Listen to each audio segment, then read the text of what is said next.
During this video, I'm going to be showing you how I have created this multi-layered coastal inspired print using a gel plate.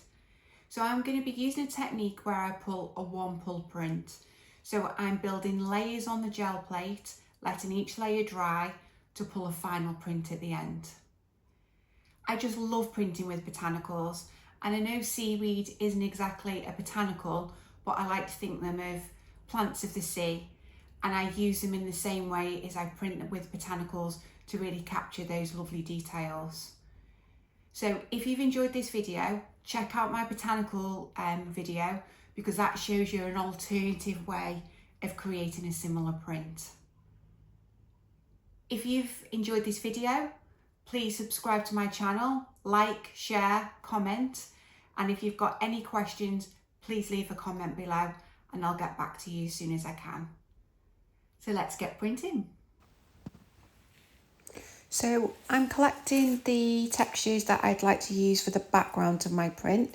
So I've got some hessian, some net, and that lovely mesh that you all really liked me using on the last video. I'm using Paynes grey for the first layer, and then Titan buff and a mixture of Wedgewood blue to make a lovely sea green, and I'm going to use a metallic silver.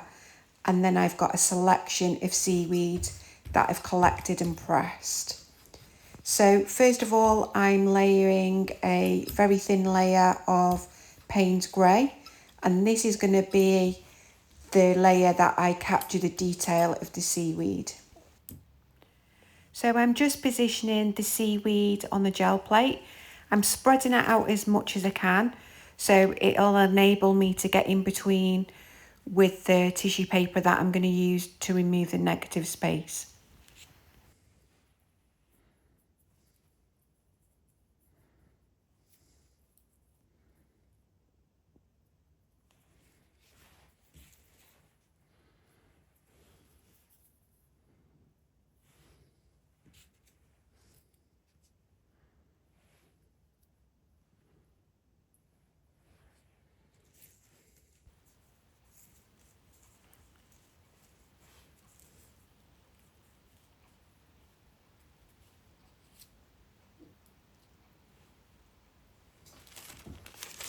So what I'm laying down now is a sheet of wet strength tissue paper, and I'm just using this so I can get really close to the gel plate and remove as much as I can of that excess paint around the seaweed.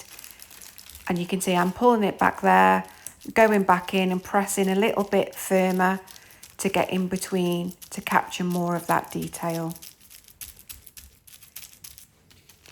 So I'm peeling back the wet strength tissue paper there, and you can see it gives me like the silhouette of the seaweed.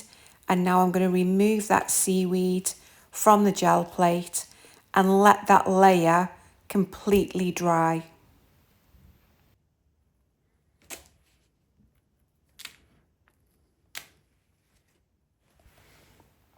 So now I'm going in with a small amount of the Wedgewood blue and a small amount of the Titan buff, and I'm just using that. I want to mix it together to create like a sea green colour that I'm quite fond of. And I'm just spreading that using my brayer evenly across the plate. And you'll see in a moment that there's a little bit that's not quite blending together, so I'm just blending it together with my finger and then evening the layer out over the gel plate with my brayer.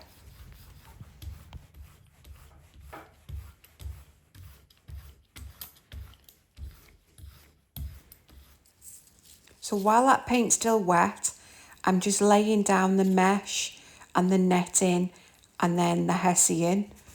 And what's really important now is that I use a piece of copier paper, but I'm barely touching the copier paper, because if you press hard on the copier paper, that is going to remove the paint from underneath. So I'm barely touching, just enough just to make an indentation of the texture in the paint.